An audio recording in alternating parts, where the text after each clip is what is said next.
recommended the filing of criminal and administrative charges against the following persons. 1. Former Undersecretary Roberto Bernardo. Number 2, Senator Joel Jose Villanueva.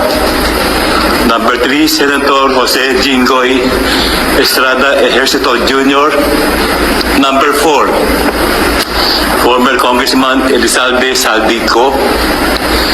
Number 5, COA Commissioner Mario Lipana. Number 6, former Congresswoman Mary Mitch Kahayon Uy. Corruption of public officers under Section 3B and 3E of the Public Act 3019. Plunder as defined and penalized under Section 2 of the Public Act 7080.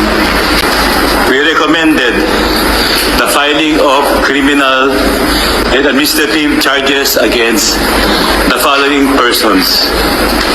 1. Former Undersecretary Roberto Bernardo. Number 2, Senator Joel Jose Villanueva. Number 3, Senator Jose Jinggoy Estrada Ejercito Jr. Number 4, former Congressman Elizalde Saldico.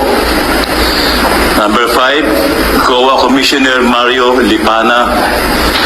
Number 6, former Congresswoman Mary Mitch Kahayon Uy.